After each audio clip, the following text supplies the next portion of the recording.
pants. That was the first line anyone heard.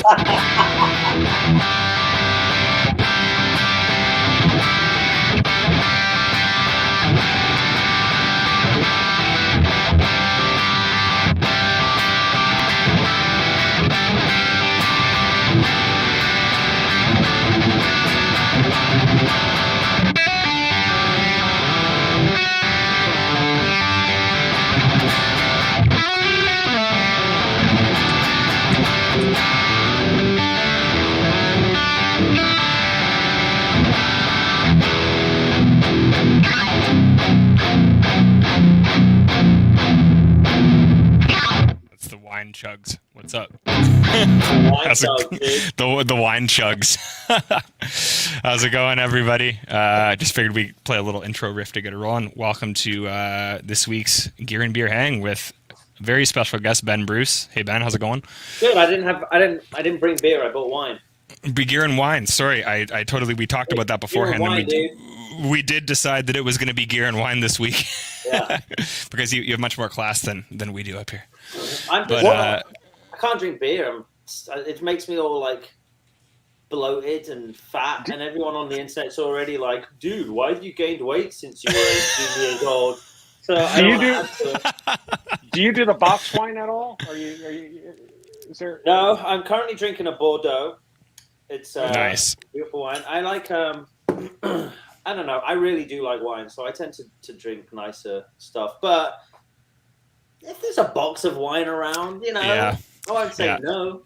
Totally. It's just nice to have as like a utility. You can just walk by. It's like, oh, I wish I could show you what's outside this room right now. I have a wall in my house, and it must have like 100+ bottles of wine from floor to ceiling, all the way across my dining room, and it's all like in order of the region it's from. So I've got like Bordeaux and Napa Valleys and wines from Chile and everything. So you're like serious about it. Yeah, that's awesome.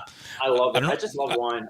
Yeah, I don't know if my palate is like developed enough. Like that sense. I mean, not like I'm a child, but like with wine, like I feel like you definitely need to like develop that taste to like really notice a lot of it. It's taken me a really long time too, because I stopped when I had my daughter, my first kid. I had a really bad drinking problem and a bad drug problem. I wasn't in a good place, and my wife sort of gave me the ultimatum. She was like, okay, you need to clean your shit up, or you're not going to see your kids anymore. And so that day I stopped drugs, never did any drugs again, and I stopped drinking liquor. And I was like, I still enjoy drinking a nice amount with friends and just not partying. And I notice it's the liquor that gets you to that point where you're just raging for the sake, and you're just drinking for the sake of it. So that's when I sort of started to drink wine. And like any teenage girl, I started with white wine and then pink wine. And now I've progressed and I've made my way up to red wines. And I love it. Awesome, man. Yeah. And now my son's already interrupting. Hello, Finn. Aren't you supposed to be sleeping? No. Never. Hi, Finn. A giant egg. You want a giant egg? I haven't found the giant chicken yet, buddy. What kind of egg? Chocolate? Oh, man, that's amazing. Kinder egg. Tomorrow, okay? I love you, buddy. Okay. Good night. Nice. Night, Finn. Night, buddy. I've been doing press all week, and he always manages to come in as soon as anything starts, any conversation starts. He's like, "Oh, hey, what's going on?" Yeah. Oh, that just like made me happy though. That just like totally like brightened my day. I was like, that was very cute. I love it. He's awesome. He's the best. I'm not being rude and texting, by the way. I'm concentrating. I'm turning my AC on because my wife's gone to bed, and for some reason she's always freezing cold. How cold is it where you are right now, Sam? Right now it's Fahrenheit. Yeah, like Fahrenheit. I guess I don't know. It's minus 30 Celsius, which almost evens out. I think it evens out at like minus 40. So it's That's too cold. It's not good. You don't really go outside, or you don't do stuff. you don't do stuff. You stay inside and you do this, and yeah. I'm negative 14 here, 7 Fahrenheit, about negative 14 here. So you're in Chatham. Chatham, Ontario. Chatham. Sorry. It's pronounced Jason Statham. Jason Statham. You're in Statham, Ontario. Yeah, Statham, Ontario. Statham, Ontario. About an hour from Detroit. Oh yeah, I guess so. Yeah. So I guess like obviously, like Ben, everyone here would know Ben. Ben's the guitarist for Asking Alexandria, and Ben is a new Revv artist who we're really, really stoked to have on board. So thank you so much. Thank you so much, man. Yeah, welcome, dude. Absolutely. Oh, dude, it's such a versatile amp. It's insane. Like I told Hoogie too, because he hit me up about Revv, and I was like, I'm definitely down to try it out. But I'm a Soldano guy. Like I love my Soldano, and I have been for a long time. And I was like, it's just, I found the cleans on the Soldano to be fantastic, the aggression to be fantastic. Yep. And I was like, so just fair warning, I'm probably not. I'll try it, And I have a sound that I like that I'm comfortable with, and and I plugged it in. And I was like, holy shit, this thing is rad, and it's like. It's just as sort of basic in the best possible way as the Soldano, but it has a little bit more to it. I even like just the simple fact that there's a gate on the fucking head, and there's there's reverb available at my disposal on the head. So even if you don't have your pedal board set up and you don't have anything, it's got what you need to just crank it out and have a good time. And I don't think I was saying to you guys before this started, I don't think since I've been back from tour that I've turned it off. I think it just goes on to standby because I'm never not playing it. Even when I leave my room and I go hang out, I'll be back in like 20 minutes just to at least do something. Just because I enjoy playing it that much. I feel the same way like when I progressed from just standard nice guitars, when I started getting my Fender custom shops, my master builds. Right. The difference between that and just buying a guitar, I feel the same way with when I plug the Revv in. It's like, that's what. Fun. This is just better. It inspires you to play, and I feel this. I feel the same way. Like I've definitely, I guess, been around Revv for a while, but every now and then there's a product that you try or that you're able to jam on that just like really changes the way that you feel about playing, and just changes like the whole feeling when you sit down to do it, and it makes you want to sit down and do it. So it's really really cool to hear that. Yeah, and I think in such a digital age, everything's become so depersonalized. Nothing has any personality. Everything's very binary and boring. It's a good word for it, actually. Yeah. Yeah, and so I just kind of got bored of playing guitar, even, which is so sad to say because it's my career. And before it was ever my career, it was obviously my passion. Right. But I got bored, and I was like, nothing's inspiring. But as soon as you do find, like you just said, you find this piece of equipment, whether it's an instrument or a head or anything that just you something feel again. Yeah, it inspires. Literally, I found a pick that I like before, where it's like, this just feels good, It can be. That's such a small thing, but it's so big. It's right. so important. And that's all it really is. Sometimes it's like something you'll get into that rut, and I feel like especially, I know you obviously traveled a lot. I was someone who traveled a lot too, and kind of being home and being kind of stagnant now, it's kind of tough to find that inspiration in some ways.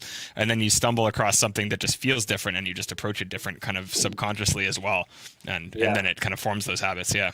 I've actually found it nice being home, because for me, going on tour, I think was part of what killed my desire to play my instrument, because you spend all that time on the road playing, and it's not really playing at that point.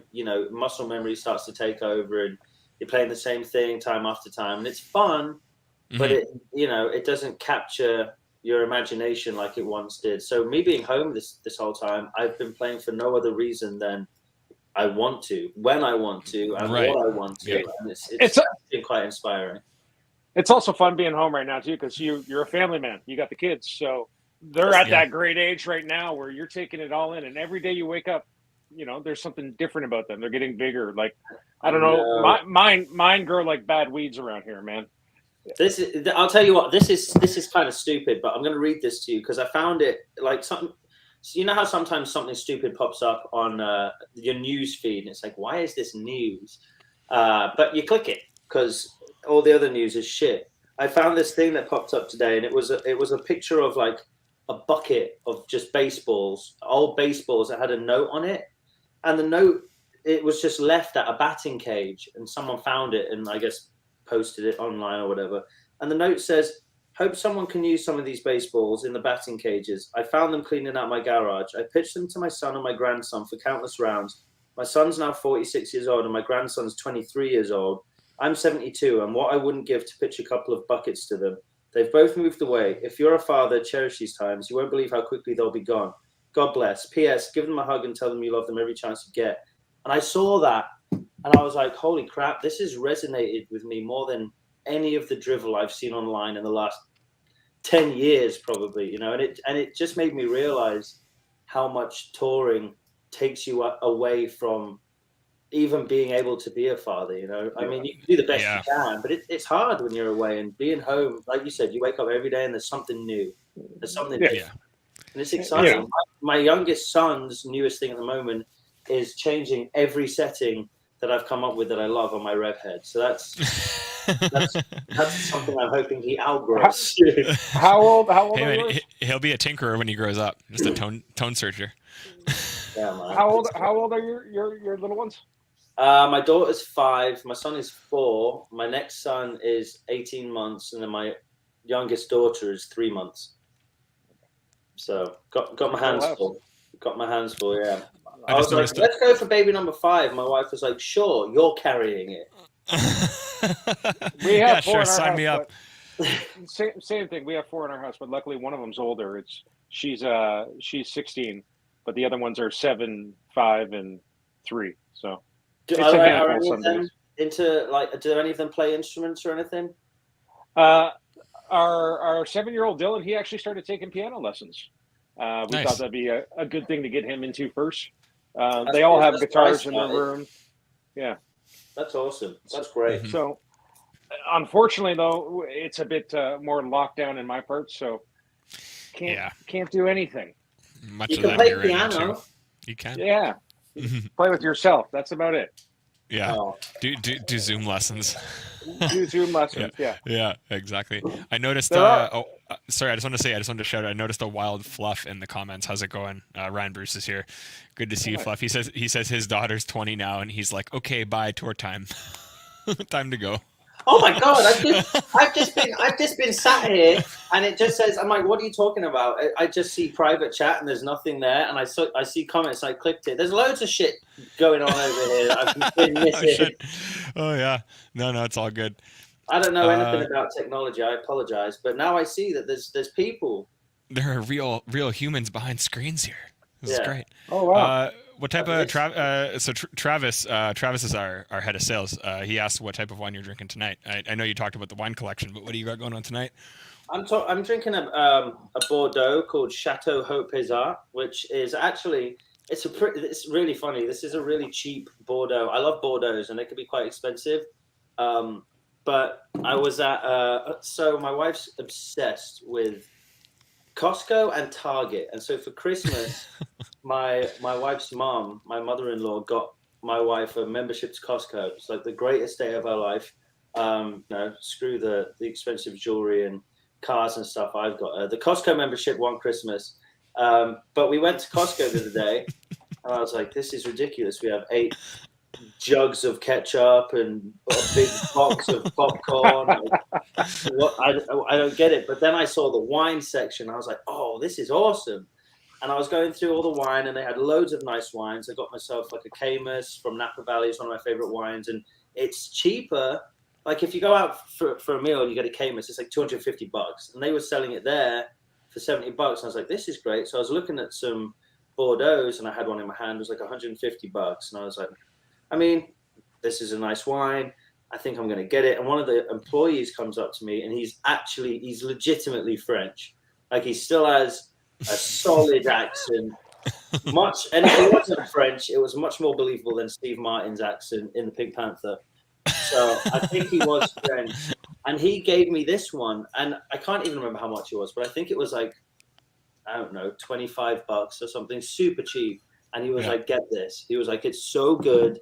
It's just as good as the $150 bottle, but it's just not as, the vineyard's not as well known yet. Blah, blah, blah. And I went, there's no way it can be that good for that price, but it's awesome. So I'm going to go back to Costco with my wife's card, and I'm going to bulk buy this is $25 porter. Yeah, and she'll just see it on the Costco bill. So it's just like, what? I don't know what it is. What is this? I'm like, that's all the ketchup you bought last week. 25 bottles and a hot dog, please. I think it was my wife that was telling me too, and I'm not sure if there's any truth to this, but like Kirkland, like the Costco brand, like a lot of coffee places like just have Kirkland coffee, and apparently Grey Goose also uses Kirkland vodka to some degree. So it's like Costco just has all the good shit. Like you just gotta go there. That's the way forward. But those hot dogs, to me, that's worth the membership. My manager was like, "Oh, you're a Costco man now." I said, "Don't say that out loud." And he was like, "No, dude. Get yourself a hot dog." And I was like, "What do you mean, get yourself a hot dog?" And he goes, "Says at the end, there's like a cafe." And I was like, hot dogs or pizza. What the fuck? It was $1 for a massive hot dog and a drink. I think they saw that like someone at some point like asked the CEO of Costco, it's like, due to inflation, are you ever going to increase the price of the hot dogs? And he's just like, fuck no. Like they're $1. Like they're staying $1. It's worth it. I mean, my goodness, what a brilliant hot dog. It's everything a hot dog should be. Mm-hmm. No just like cheap and greasy. Yeah, just cheap and greasy. But the bread is high quality. Maybe the bread's from Bordeaux too. I don't know. But pretty good. That's awesome. Yeah, man. Why are you staring at your penis, Hoogie? Because I'm texting the wife. Like, there it is. Are you judging the temperature outside? It's a little cold in the ice shed. Yeah. I'm in the shanty, texting the wife. She's in the house. And I'm not wearing any pants, like I said. Hey, man. No pants party. This angle doesn't work for me, unfortunately. I gotta rock the jeans today. We gotta get the Ron Burgundy shot, just like chest up or whatever. Just do it. I wish I could grow a Ron Burgundy mustache. Yeah, that'd be legendary. I would love it. I can't grow anything. This has taken me 33 years. So I'm not far behind you. I'm 30 next week, 2 weeks, but I can still maybe get like a little bit of stubble going on. That's about it. Oh, you're zooming in on my face. Are you zooming in on my face? It was about. Jeez, that camera angle was terrible, Alex. Sorry, their camera angle just ruined me. It was awful. That was so bad. Okay, sorry. It was around April of last year, and I shaved my beard off, and I came downstairs, and my kid, Lennon, my 5-year-old, looked at me, and he goes, "Are you freaking ridiculous? Are you freaking ridiculous? What did you do?" Like he couldn't believe it. He was in shock. And then my youngest, my daughter, she's never seen me. Both of them wouldn't come near me until I started growing it. And then as it came in stages, Lennon would come up to me and go, "Oh, it's a baby beard." And he would a couple of weeks later, he's like, "Oh, now you got a teenage beard." But yes, I am in a fishing hut. I got a beer fridge behind me. Somebody said, and is that actually a fishing hut? Yeah. This is where I stay warm in the winter. Fuck off. Gotta do. That's not a fishing hut. It's right behind my house. It's in his yard, but it might be a hut. Yeah. You're in the shed. That's where your wife makes you sleep when you've been a knobhead. No, dude, I spent so much time out here. She's what do you do with yourself? It's the man cave. Yeah. Sorry, I just saw someone ask who Hoogie is. So Hoogie is our A&R rep, but he also works with his company, WB Gear. He's also the guitar tech for Shinedown. He also works with SIT Strings. Bass tech. Sorry. Whoa. He's the bass Listen, tech less strings. For now. He might be our guitar tech too. Nice. I did actually know that, Hoogie. Sorry, that was a slip. But yeah. So Hoogie keyboards. Does, and keyboards. And Hoogie does keyboards. I feel like I knew you just through like the Canadian industry before we had met, just through like working with Dallas, like as a guitar tech with all those guys. And Well, yeah, I've been doing this for 23 years. I started doing this in the late 90s. That's And, too long, Hoogie. it's a long time. It's Yeah, a real long time. I've been very fortunate to work with a lot of bigger bands. I think it was in 2006 I made the switch over to just working with mainly bands in the States, and I went from working with Theory of a Deadman to Stain, Breaking Benjamin for a while. I've been with Shinedown on and off since 2007.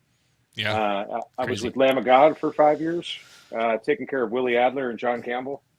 And it's great. I got to, see the world on somebody else's dime, fixing their stuff as they throw it at me. Yeah, absolutely. Yeah, being at home, I obviously, as you guys are saying, you do learn to appreciate, not learn, but you come to appreciate the little things at home that you miss on the road. But yeah, definitely feel really lucky to have been able to see what we've seen on someone else's time and not our own. I've had to pay my whole way around the world. Not you. Oh, I was talking about Hoogie. You did it yourself. Yeah. Damn it! I got the wrong job. I've always thought that. It's like, man, if I was smart, I would have been a crew guy. I'm paying you how much to my guitar? Hang on a minute. My guitar tech left this tour with more money than I did. Fuck. Show up, do your loadout, sleep, wake up, repeat, go home. I do give good back rubs, as you can see. Yeah. Throughout the world and elsewhere. That's how I got Ben to use Revv. Yeah, he was like, come on. And then he was like, my pants are off. Come on. When did you guys start touring, Ben? Was it around the time, I guess 2007 was the first record? Was that when you guys actually started to like touring right away full bore? Or? Would have been pretty young then too. Yeah, I think it's such a blur now. I think our debut album came out in 2009. So we were recording it. Right. I don't even know. I guess the beginning of 2009, and we went straight. I remember we were finishing the gang vocals on Stand Up and Scream. It was like 3 o'clock, 4 o'clock in the morning, and our first day of tour was that day, like 9 hours away, and we blew all of our voices out and traveled 9 hours away to go and to play. What was the lineup? It was A Static Lullaby, Vanna, Asking Alexandria, Motionless in White, and Tides of Man. I think that was the tour lineup. Tides of Man is one of my favorites. That's cool. Yeah. Yeah. It was really cool. 2009 too. Was Tillian singing with them at that point still, or was it? Yes, yeah, he was. Yeah. Yeah, crazy. That's really cool. Yeah. I've been a Dance Gavin Dance fan for a long time, and I found Tides of Man with their instrumental material, and then I heard a song with singing, and I was like, I recognize this voice. I went back and was like, no shit, I didn't know this at first. Yeah. That was our first ever tour. Mm-hmm. Ever. Crazy. Wow, that's really cool. The Blaze of Glory tour. Yeah, that's crazy. Yeah. Even just thinking back, like I remember when you guys were coming out with that record. Like that doesn't seem like it was 14 years ago. Or 13 years ago already. That's crazy. Long fucking time ago, man. Yeah. I've gained some weight since then. I think we all have through the pandemic. That ain't no lie. Yeah. I'm sorry I keep coughing, by the way. I'm still recovering from COVID, funnily enough. You bring up the pandemic. Crazy. Yeah, no, we're I don't know where you're at down there, but we are. I think both Hoogie and I are pretty much fully locked down right now with everything that's happening in our areas. Well, I'm dying. I'm double vaxxed and boosted, and I still got COVID. And now I'm not like contagious or anything anymore. I'm like, it was like a week of really shit, feeling really shit, and then I got over it. But this fucking shit in my chest is lingering, and now every time I go out in public or I'm at a restaurant, I've still got this horrible cough, and I feel the eyes just burning, staring at you. Staring at me. It's okay. I just had it. Yeah, I want to make an announcement like, don't worry, I had COVID 2 weeks ago. I'm good. It's like, exactly. Don't worry, it might still be lingering. Yeah. But, how long says I'm not contagious. So when you got the booster, how long after did you get the COVID? Fuck. When did I get the booster? I got the booster quite a long time ago. Just got my last week. I would say probably 2 months after I got the booster, I got COVID, maybe. Yeah. Yeah, I think the Manitoba government just kind of came out and told us, and they're like, "You're probably going to get it in the next 3 weeks, so just get ready for that." It's like, I okay. didn't give a shit. I was like, whatever. I know it sucks, but the only thing I cared about is my kids. Like, my kids aren't, only one of them's old enough to get the vax, so she's vaccinated. But then I've got almost a newborn, and then the two other boys. So that's what freaks me out. But somehow, I didn't pass it on to any of them, and I tried so hard to stay away from the two. When I tested positive, I was like, I'm going to go sleep in one of the guest rooms and just stay in there for like 5 days and get over this thing. I was in there for like a day, not even. I was in there for like 4 hours. And I was like, I can't do it. And my kids were like banging on the door. They want to hang out. I just couldn't do it. And I was like, well, I've already been all over this fucking house. And none of them got it. It was just me. Yeah. So I'm the weakest of the bunch. My family was one of like the first back in March to get it. It's not a competition, Hoogie. No, but it was COVID like, OGs. They were like the first case at the school and everything. And my youngest daughter somehow gave it to my oldest son and my better half. But two of my kids didn't get it, and they were all on top of each other. I was at the studio the whole time. So I missed out on the whole experience. Everybody's like, "You're going to America? You're going to get COVID." Hey, but no, I'm the OG COVIDer because we played a floating festival called Shipwrecked, and this was like February of 2020, and it was like COVID was just like a whisper in the wind. And I said to my tour manager, I was like, "I don't think we should get on this boat. We're going to get sick." And he was like, "Don't be stupid. COVID will be gone in a week." This was early days. We went and we played Shipwrecked. We were absolutely mediocre at best, as always. But it was a good time. And we got off the boat, and I was so sick. Yeah. And I like everything, like they were talking more and more about COVID. And I was like, yep, that's me. That's me. Can I take a deep breath? No, I can't. And then it spread to all my family. And we had like fevers of 104. And literally, I couldn't take a deep breath for about 6 months after that. Wow. It was a really long time till I got better. And I was like, but I never went and got tested because it was such early days. And then by that point, I was like, whatever. It's going to be gone tomorrow. It's going to be gone tomorrow. It's going to be gone tomorrow. And all these months and now years have gone by. And and then when I was in the studio doing our new album, See What's on the Inside, I was sick as a fucking dog too. So I think if anyone's the OG, three. I think I've had all three strains of so, got the triple whammy. I was saying, I feel like, like NAMM 2020, there's no way that like everyone at NAMM didn't get it. Like, it was like everyone came home and got sick, and it was like, that's when, as you were saying, it's like they're giving all the symptoms. It's like, okay, yeah, it's weird, but maybe this is what it was. Like, it's brutal though. It is brutal because it's been like, what a shit time for everyone it's been. Do you know what I mean? Like in reality, like you can joke about it and stuff because it's just so fucking ridiculous. But what a shit time it's been. There's been so many people that have just lost so much. I feel so fortunate that we've been okay through it. But I do know people that have lost loved ones and stuff, and so it's a weird thing, man. But I do think that we need to get on with life at some point, because at what point does sort of the cure become worse than what we're all trying to stay away from? Because there's livelihoods, lives, houses, so much has been lost. It's a tough one. It's weird. I wouldn't want to be like a leader of any kind of country at this time, because no matter what decision you make, you're going to piss someone off. Yeah, exactly. Yeah, right now there's no winning in that regard. And honestly, I think it's snowballed too, just because so many people have so many polarized opinions on things, like the amount that they can really do at this point without upsetting someone. So yeah, no, we're all just lucky to have been able to continue doing what we're doing and find new ways to adapt to it. And I think in some ways, for a lot of my friends who work in the industry, it has opened new career paths for them. Whether it be streaming stuff or like people just finding new careers too. That's a real thing too. We went back out on tour not too long ago. We did a full tour in 2020. What year is it right now? It's in 2021. We did a full tour. It's 2019 still. Let's go. Yes. And it's hot. That's a real thing. So many people that were in the industry have gone, hang on a minute, I found new shit to do. I'm making just as much, if not the same money, maybe a tad less, but I get to stay home and I get to be with my family and my friends and kind of live somewhat normal life. And I think a lot of people just haven't even bothered returning to the industry because there's a lack of bus drivers, there's a lack of crew members. It's strange out there. Yeah, like I guess that was kind of one of the things I had marked down is like, obviously adjusting to home life, but I feel like adjusting to what the touring climate is now is going to be almost as much of a challenge, if not more, like kind of trying to adjust to being able to go back out with everything that's happening. It's definitely weird. The one tour that we got to do, it was definitely strange. And it got to the point where it was almost like, why are we doing this? Like the show was fun, the show was great, but everything surrounding it was so weird. There was such strict protocols and stuff.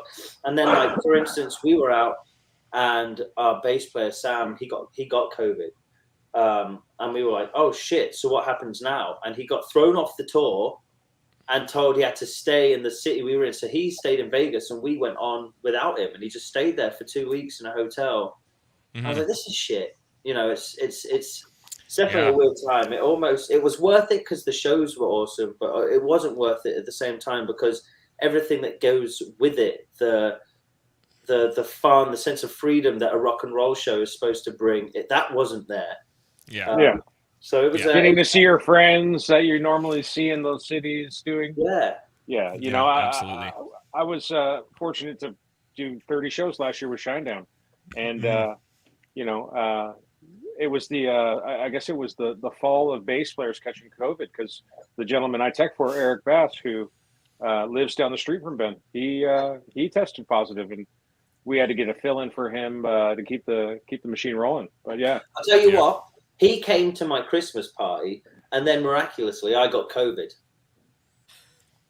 I'm blaming Eric. Yeah, damn it, Eric. I'm not blaming Eric, but I'm blaming Eric. I blame Eric. That's funny. Should we both blame we'll Eric? tell him that we blame him. Yeah, Let's we'll all let's blame text, Eric. just text him I right am- now. Everyone in the comments is blaming Eric. Blame Eric. Knock on wood.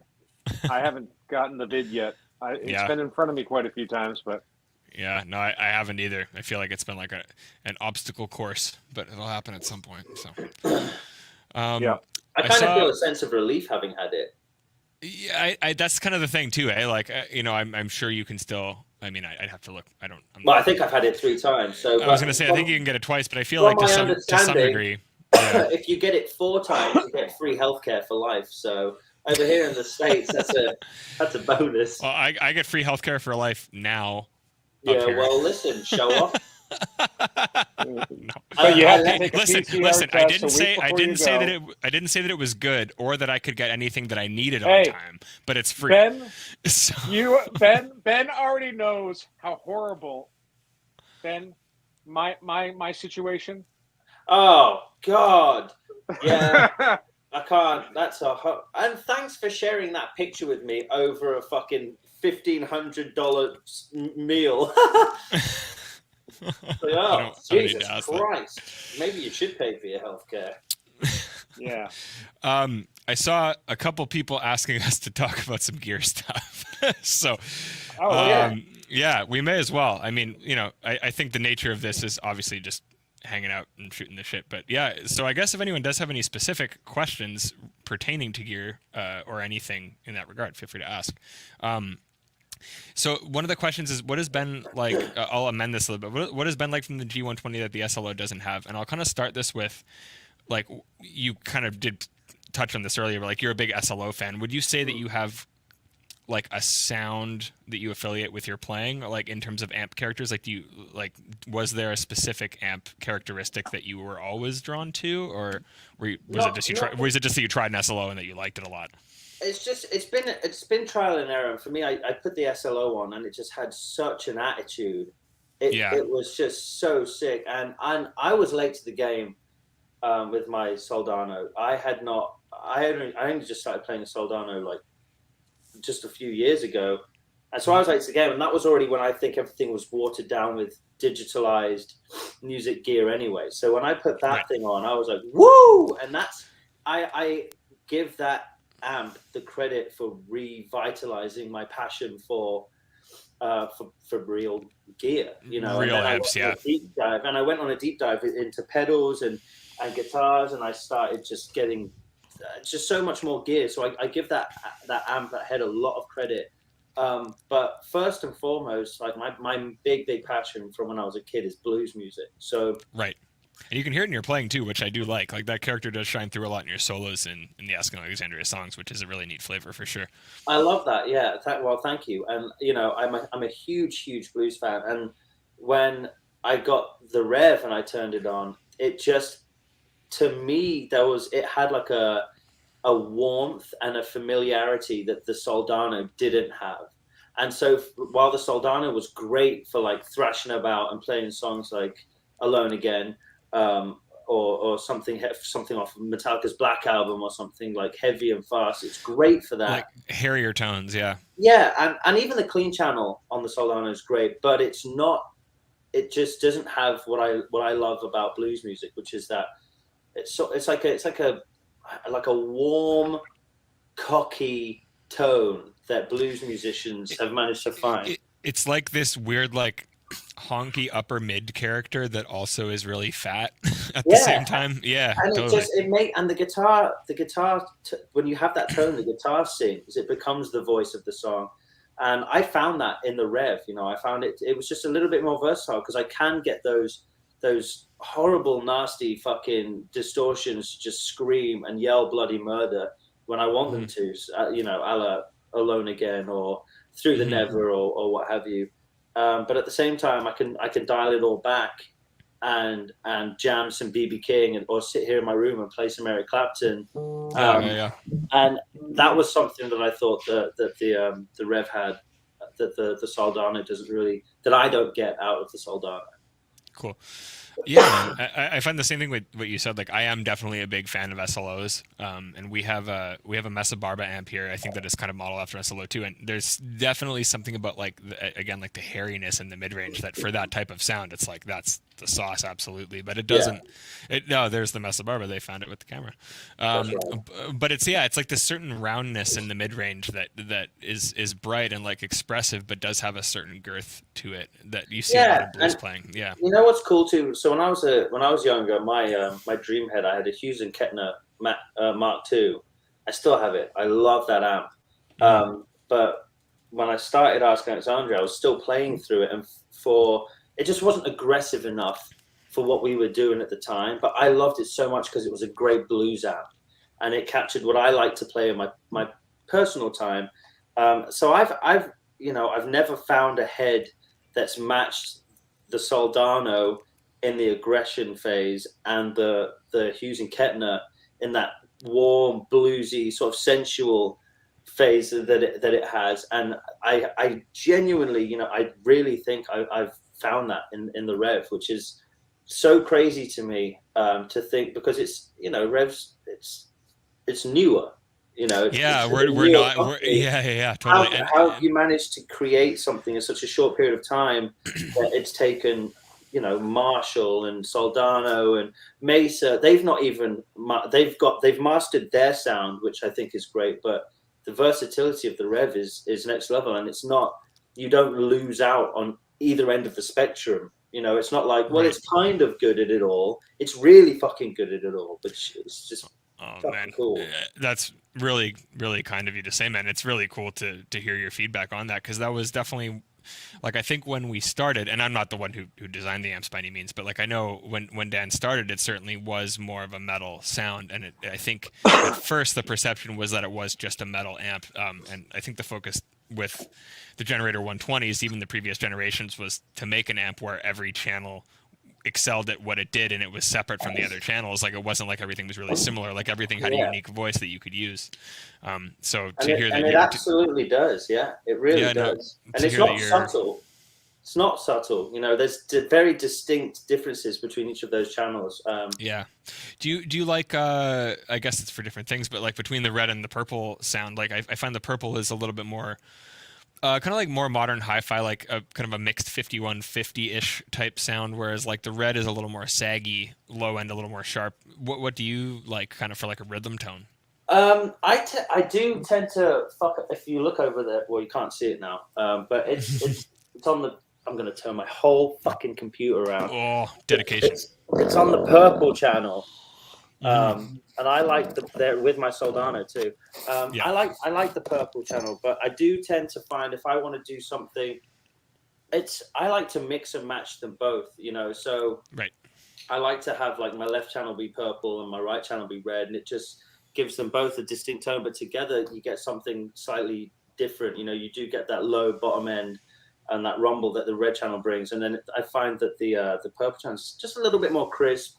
Even if I crank the mid range on the red, I still just hear, for whatever reason, my ear hears more of the mid range in the purple channel. So I like to mix and match them both. Definitely. Cool. Yeah. I definitely like going into it was much more of a purple with the new amps. I guess like I have one of the Mark I amps, and I would rarely touch the red channel because I was definitely much more of a fan of like the crisp hi-fi mid-range character. But on this one, sorry, I had to burp there, but I didn't want to do it like super loudly into the microphone. So I like that you turned around to burp away. No, I was gonna. It's like I'm actually looking at the amplifier, guys. No, it's all good. The red character on this, I find like the channels are much more flexible individually on the Mark III than they were on the Mark II. Like the purple was very, very, very tight all the time, no matter what. And I think on this amp, Dan has balanced them so that they can get into that character a little more. But it is still a little bit more of like a modern versus traditional type of like sag, I guess. Yeah. You know what else I think is really cool, which is so stupid, but it's not stupid at the same time, is how customizable the cabs and the heads are. Like I know it sounds really fucking dumb, but it's nice to get your own flair on the gear you use, and the fact that you offer that to people. I mean, I don't think you know what I mean. 100%. Yeah, I know. Like you have your band's aesthetic, and like a lot of bands have an aesthetic that they like. We just did up some the band Spirit Box. Mike just hit us up for some cabs. He's like, they got to be blue. That's what our look is, and it's like, to be able to make something that can suit each artist's individual vibe and suit their stage plot is something that we really enjoy being able to do. I definitely didn't go with my stage plot or anything. Mine's like an old-fashioned English racing green with like a tweed front. It looks like super old. I love it. Yeah. I think I still have some high def pics of your cab that we built, like the 412 with the gold corners and the green. And that was the emerald green is so sleek, man. Like it's not something that I would have thought of getting for myself. And then when I looked at the rig before we sent it, I was like, man, this looks really, really tight. It looks like with sick. The gold foil. Yeah, it looks totally awesome. Man. Yeah. What cab are you running? You are running the Revv cabs, eh? Dave is asking in the comments. I'm running the Revv cabs. I run two of the 4x12s live. Do you mic them or do you use the direct out and just use the cabs for stage? I do both. Nice. Yeah, it's so good. And my one of them's mic'd, one of them's the direct out. And my band is so fucking pissed off with me because they can't hear anything but me. And so I obviously don't have them facing the crowd. I have them side stage. So they're not like behind me facing the crowd. Like side fills. It's like side fills. Side fills. Yeah. And I have them up. So I don't stack them either. I put them next to each other, but they're elevated. So both of them are about ear height. So my whole band is just blasted with me. They don't know what they're fucking playing anymore. And I'm like, guys, sucks to suck, but you know what? But listen to how sick my mids are. Yeah, great. But that also leads to some discussions when maybe I haven't been on my peak performance one night. I don't know. Maybe I had too many glasses of wine before I played. They get to hear all those mistakes too. So that's awesome. Yeah, that's good for them because they can give you feedback. Yeah, exactly. Yeah, exactly. Yeah, no, that was one thing like over time that I came to appreciate too, is being able to give your front of house guy a direct signal that he doesn't have to fight with too much. Like, or at least when they need, or having the options too. Like if something is going on like phase wise or like level wise with the cab, you can just my front of house guy. We started just direct, right? And he was like, "What's the point, dude? Let's mic this son of a bitch." And my tour manager was so pissed off. He was like, "Are you fucking kidding me, dude?" And I was like, "Yes." Yeah.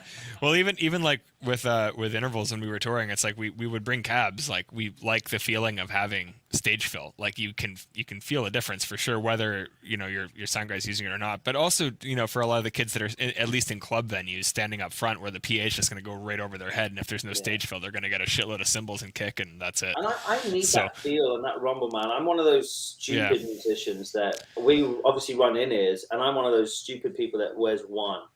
So, oh no, dude! I don't really like the molds. Like I like having a bit of room. The feel is very important because of it. But and only in one ear. But not only am I blasting directly into my eardrum, but also around it. Yeah. but it sounds great. So funny. There was a tour where towards the end of the tour, I wear my right ear and I leave my left just catching all kinds of abuse from amps and PAs and stuff, and my right ear blew, so I had to switch to the left. So that shit will fuck with your equilibrium. I was on stage just like falling over. I was like, whoa, dude, I couldn't walk anymore. It totally does. And I realized I guess someone asked me, like, are you left ear dominant or right ear dominant? I think you asked me that, Alex, and I was like, I don't know. And then I started like listening with both ears, and it's like, no, one is definitely weirder than the other. Like something feels dominant. Yeah, for sure. Yeah, super weird. Left-eared, right-eared, but it's like literally, as you said, equilibrium. It's like your whole physical balance of being able to move. Well, there's all this shit going on stage. It's like just sensory overload, and you can't stand. I'm like yelling at my guitar tech and my tour manager, like, "Who the fuck built this stage? It's uneven. This is unacceptable. Raise the stage. You had one job." SL32. Fuck this shit. It's garbage. Nobody leveled that shit? Yeah. Oh, man. That's great. That's funny that you actually mentioned that, because I've actually noticed that too. It's like it's literally a physical balance. But yeah, with IMs, like the first time we switched to using in-ears, because when I started, the first few tours we did, only our drummer was on ears, and we still had wedges. And the first time I did, when I had to like get used to not having any room noise and everything was so direct, I was playing horribly because like nothing felt good. Yeah, like, and I realized at that point that I kind of like hearing myself less than I thought I did. Like if it's too in your ears, like you're too conscious of it and it's too direct, like you need to like feel it more. And it's just so dry and just like. Yeah, like having room mics in your ears makes a huge difference for sure. I don't even like that. I just need the full thing. I'll tell you what's great though. Before we were on in-ears, because back when we first started, we had loads of like synth breaks, and there would literally be parts in the song where the song would stop entirely and just synth would take over, and it was like woohoo. And before we ran in-ears, obviously we didn't have a click, so we'd be playing a song like the final episode. And then the way that our synth breaks would come in is our drummer would hit like a pad, and it would trigger the synth break to start.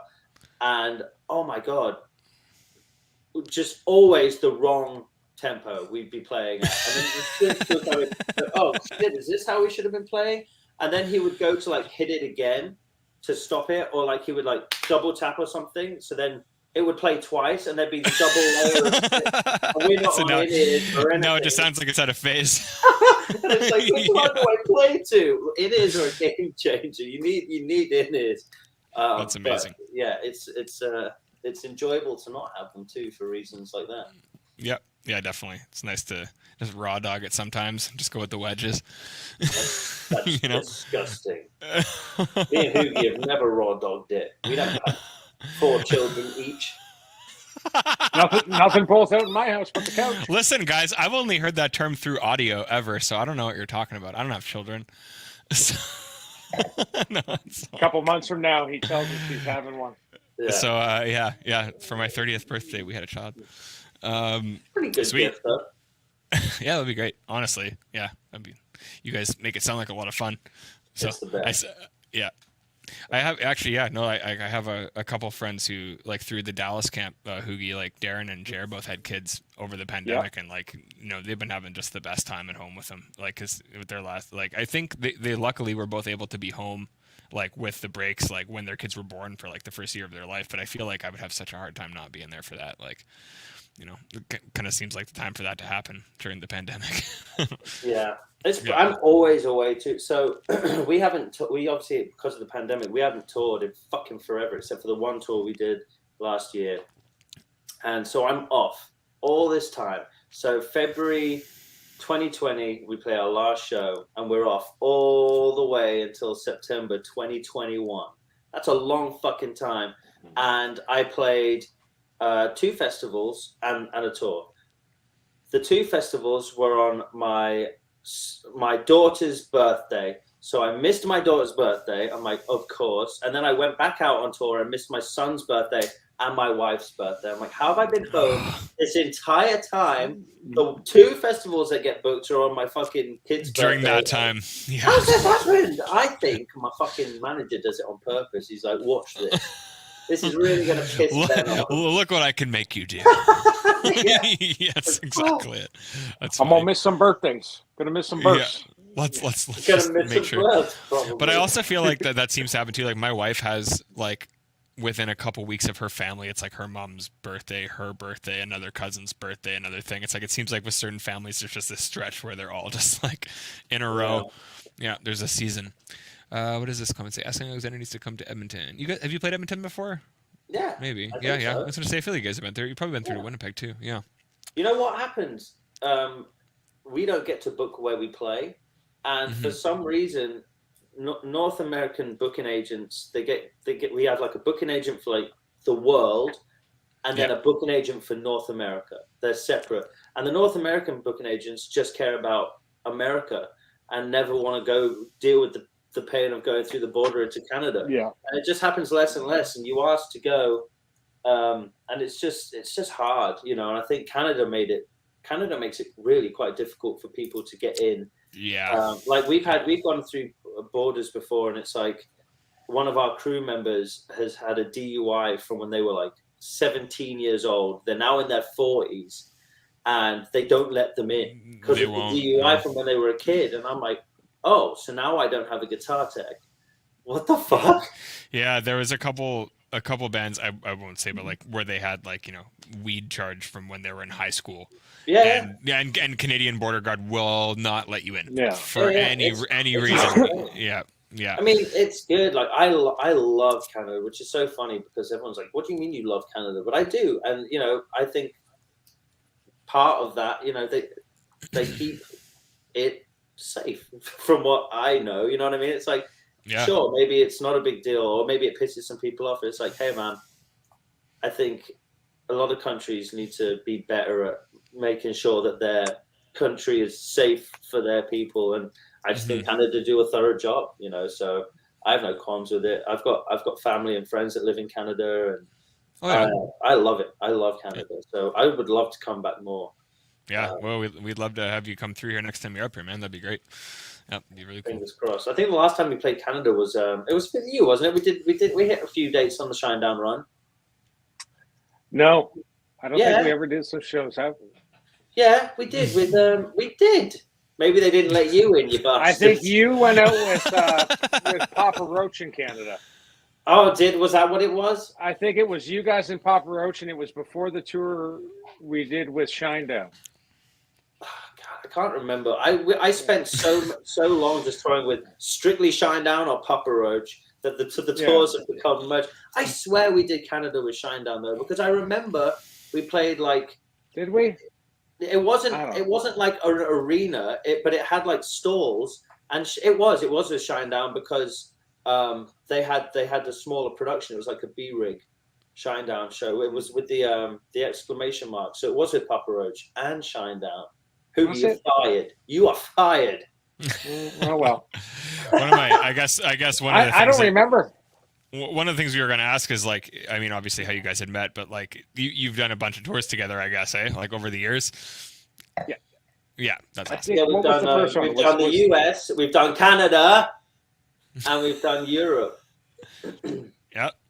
Nice. Yeah, we've done some festivals in Europe. Hopefully we head back there soon. Yeah. Yeah. I miss Europe. I love Europe. Yeah. I miss Nando's. I would. I've got some peri sauce in my kitchen if you want. I miss all I do too. My favorite Europe tour food was all the doner kebab stands, like through like mainland, like through like Germany and stuff. Like I don't know. German doner kebabs are the best doner kebabs. They're so good. I literally have dreams about this one kebab that we got in I forget where it was in Germany. But there was this one kebab that I literally like have dreamt about and visualized multiple times. Me It was too, so good. and my whole band too. I wonder if it was the same place. I swear we were in Berlin. It was like some, yeah. Oh, We were. It this was super. the one we found. It was like 3 a.m, and we were hungry, and everyone was it kind of like a courtyard around this really rundown venue? Yeah. Oh no, ours wasn't. Ours was in a train station of all places, and it was still open. And we got a train station kebab, and it was the greatest thing in the whole wide world. Yeah. But come to think of it, maybe it's just because we were really hungry. Yeah, and also probably it was late at night. Lamb I remember it was like chicken. Lamb or chicken? Oh, I was doing lamb over there because I think that's the more legit thing. If a doner kebab has to be lamb. Yeah, it would not be like a chicken soup. I mean, it's in Greek, but I think it's like a chicken souvlaki, which is still great. But the sauce is the sauce is different. The sauce, it's like Hoogie. It's like East Coast doner versus like anywhere else. It's like the sauce. It's the sweet sauce. You gotta get it. But yeah, I just remember it was like a really gloomy day. Everyone was in a bad mood. It was like kind of like a whatever show was. Yeah, it was Intervals, Polyphia, Nick Johnson. Everyone was in a bad mood. And then this guy pulled up with like this, literally just like this doner kebab cart and set up behind the venue, and we loaded out, and everyone was just so happy. It was the best. It's just like the best food ever. Comfort. Angry. So good. Yeah. Train station kebab over gas station sushi. Yes, that's definitely a good choice. Gas station sushi is never a good choice. Gas station food in the States is so shit. It's hard to stay healthy on U.S. tours, man. Like, like what do you get that's off the interstate? How's it legal? Fast food. It's disturbingly bad. Like, very bad. I can't. What's that? Buc-ee's? Oh, Buc-ee's ain't so bad. Buc-ee's, you can do like the jerky and stuff, and it's legit. I've not been to Buc-ee's. I know what it is. I just recently found out what it was on the last tour.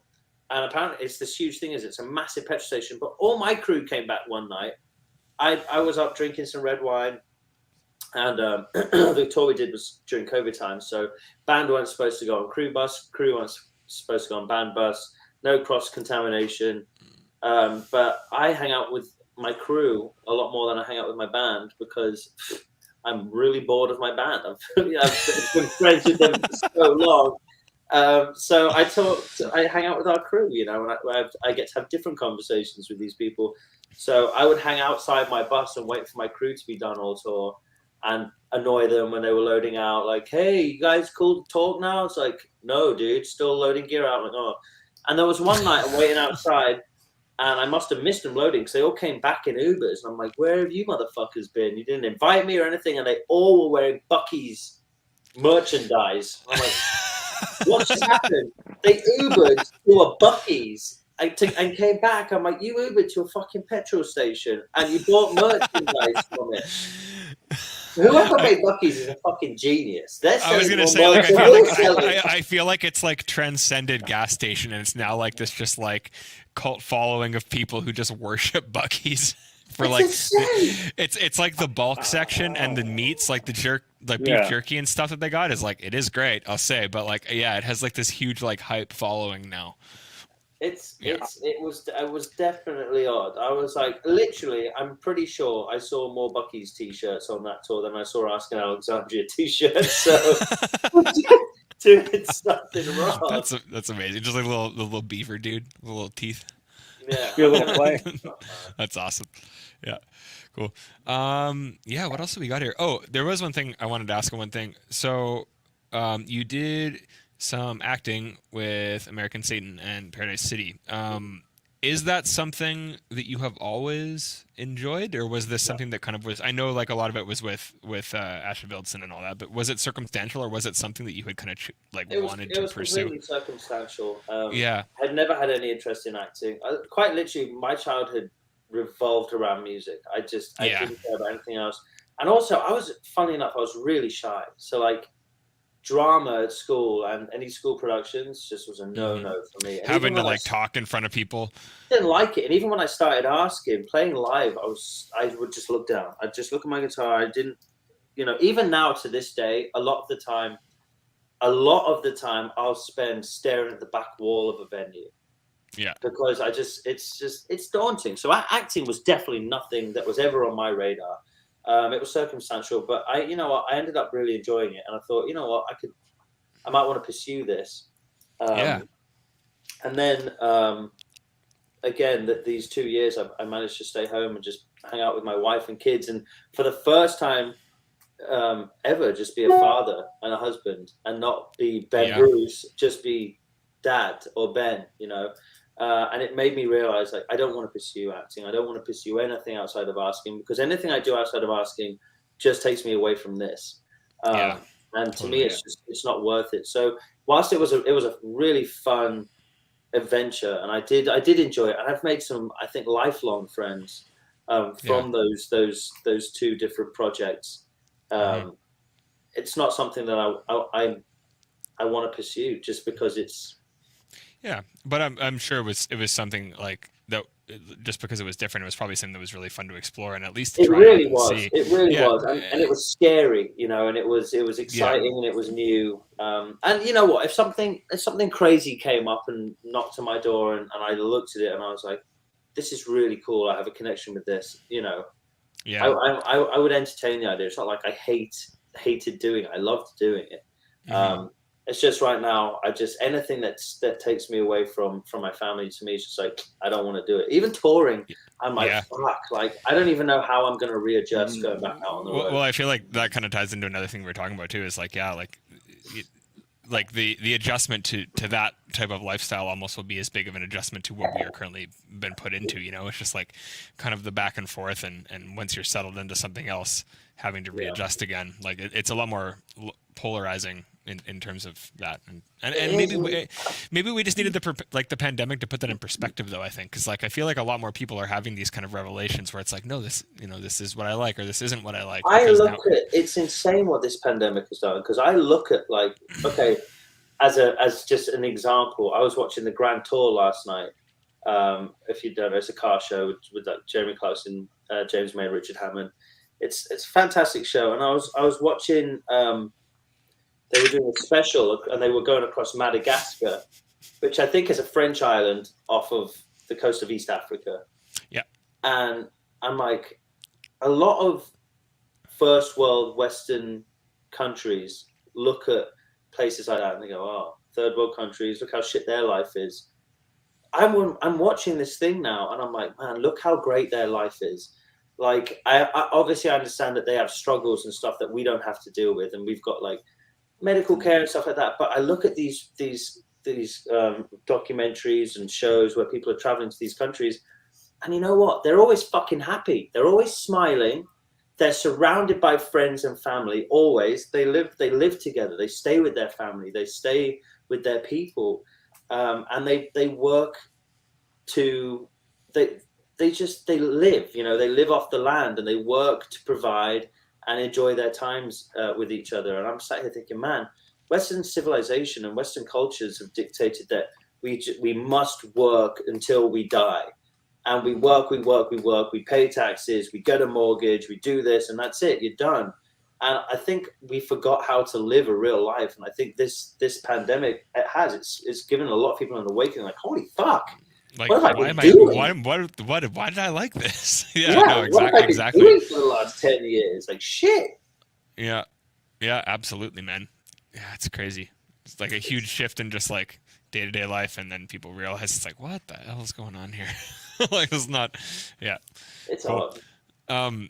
So I guess with the acting thing, obviously, you know, through that you realize it might not be something you want to pursue as much. But in terms of like, would you, you know, in terms of advice for musicians who might be looking to explore stuff, like that was an opportunity that just came up. So I guess if there's something to take from that, it would be, don't be afraid to kind of jump on opportunities that may present themselves, at least to just explore. I think it fits perfectly in with any kind of artistry or anything in life. Actually, for me, it was a way to push myself outside of my comfort zone. I've been doing music so long. It's become very familiar, and I'm super fortunate. But you know, especially on tour, Hoogie, you can both attest to this. You fall into a routine, and it's the same routine every night because it's a fucking schedule. It's written on a piece of paper. At this time, we'll be here. This time, you'll be here. You'll be doing Here's this. the day sheet taped everywhere on the venue. And you're like a robot. You're like, and it's the same thing every night. And that's not to say it's shit. It's fucking great. You know, we're super fortunate to do what we do. But it becomes very sort of you're on autopilot. And so that was an opportunity for me to step outside of that comfort zone and break that mold. And it was exhilarating and exciting, and it pushed me to do things. And I personally, I think it's made me a better musician on stage. It's made me a better live performer. I'm much more interactive with the crowd now. Totally. Yeah, you learn a different set of like visual communication that you can utilize, right? Like it kind of absolutely. crosses over. And so I think any opportunities that you can take in life to grow and expand your you-ness, whatever that might be, I think fucking go for it, man. Like, take it. Yeah, absolutely. Yeah, it's easy to get stuck inside that comfort zone, and I feel like it's everyone. Yeah, I feel like a lot of the opportunities that have been really favorable are things that I was very hesitant to do at first. You know, it's good to be willing to jump outside of that, and especially where a lot of that skill set and honestly just industry kind of knowledge can move amongst those things. Yeah, you know, absolutely. Yeah, absolutely. Cool. How you doing, Hoogie? Sorry, we're chatting a lot. All good, man. You're good. You're hanging there. I'm here hanging out. Staying in the fishing My shack. internet's working great. Yeah, it's nice and crisp. You look better too. Thank you. Yeah, you look great. You always look great. You guys do look good. You look good and healthy. I feel like I still look like I have COVID. Like I'm so like drained. My eyes are always dry. My chest is dry. I'm like, man.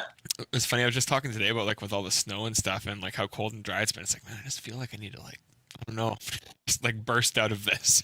It's so cold my wife and dry. was saying that today. She was like, I go and touch her. She's like, don't touch me. I'm like, what's wrong with you? She's like, your hands are all dry. And I'm like, oh yeah, they are. And she was like, you need to moisturize. And I was like, no. Do you ever watch the Bill Burr skit where he's talking about people being ashy? He's like, what is ashy? He's like, and then I got lotion and I realized what ashy was. It's like you just like have to keep your skin, you have like this layer of just like dryness. You know? I like it. That was actually, speaking of, that was a weird thing to go back out on tour after 2 years. I had no calluses. Oh my God, it was painful. Totally. It Day hurts. 3 of tour, I was like, ah! Go down a couple string gauges. Yeah. Yeah, exactly. Yeah, building up that physical dexterity. Sorry, I saw one of our stretching comments. in strings, I could definitely. Yeah, good thing Hoogie sells some strings. I have a buddy, so Alex Kelly, who is one of our good friends here in the comments, says, yo, Ben, a buddy of mine broke his nose doing a backflip off the stage at one of your shows in 2009. What's the dumbest thing you've seen at a show? Wow.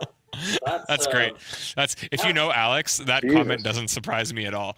So thanks, Alex, for that's awesome. I've seen a lot of dumb things at shows. But I don't know if this constitutes as dumb or just bizarre or what, but there's been like, I've seen so many weird things. Like I've even seen people like fucking in the crowd and stuff, like weird shit. Oh yeah, seen that. Some weird shit. We were on tour with Avenged Sevenfold, and the crowd just starts partying, and I'm like, this is weird because it's not a breakdown bit coming up. Like, why is the crowd? It's not like a wall of death or something. Yeah, I'm like, this is a strange place to part. Someone had taken a shit on the floor in the middle of the venue. So, and we're on tour with Avenged Sevenfold, so we're not in like a large theater or anything. We're in a fucking arena. There's like 20,000 people in that room. There's many places the shit can be. There's many places that you can go, but the whole crowd went, "Gah!" And if you've ever been in an arena or played in an arena, you know that the floor itself probably holds a good, if you're in a fucking hockey arena, there's a couple thousand people out there. A few thousand people there, and they just all, what? And I was like, what is going on? Now, and there it was, just a turd in the middle of the floor. Were they performing? Like, they were playing. I was side stage watching Avenged. I was like, holy shit. So in fucking fantastic Matt Shadows fashion, he got them to do a fucking circle pit around the poo. So that has to be the weirdest. I don't know how you could possibly ever beat that. Who did that? That is incredible. Who thought I'm going to drop trowel and take a dump here? Or maybe they were like, guys, I need to get out. I need a shit. And I was like, no. And they're like, body bumping. And he's like, no, I really need a shit. And they're like, no. And he's like, enough's enough. And he just... or he just like got pushed enough that it just kind of was happening. It just kind of came out. It's like, I'm not stopping this now. It might as well be in the floor and not in my pants. The shame. So yeah, I haven't seen anything that bad. I remember once Protest the Hero ordered a pizza while they were playing their set, and they crowd surfed the pizza guy to the stage to give it to them. But that was probably the coolest thing I've seen. No shits on floors. I have once had an artist shit on me during a show. Not on me, but like, oh my god, a song left. I'm not going to name this artist, but a song left. He was like, I farted and it wasn't a fart. Oh man. Why? We've been there. That is one of my pet peeves. And I'm talking to my band members here specifically. Listen here, you dirty motherfucker. Don't fart on stage, because we're doing physical exercise. We're all breathing very heavily through our mouths. And there's nothing worse than going across stage and, oh my God, I've just inhaled someone's poo particles. Someone's Sharticles. Yeah, there's sharticles on the fucking tongue, and I have to sing in 5 seconds. You know the best spot on stage to do that? What? By the drummer's hi-hat. He can't go nowhere, and he's like wafting that thing around. Just wafting around. Actually, keeps it centralized. Again, talking to my band members, if you're going to fart on stage, stand next to James. That isn't where I thought you were going with that. I thought you were talking about like having to take a piss on stage or something like that. It's like, no, just don't fart on each other on stage. It's like, yeah, actually, that's terrible. I've smelled some really bad stuff on stage. whether it's a band member or... When we were younger, playing like really grotty venues, and I used to like roll around on the floor, like punch my guitars and do all kinds of stupid shit. I got a staph infection on my leg from a dirty stage. How disgusting is that? I was like, crazy. Yeah.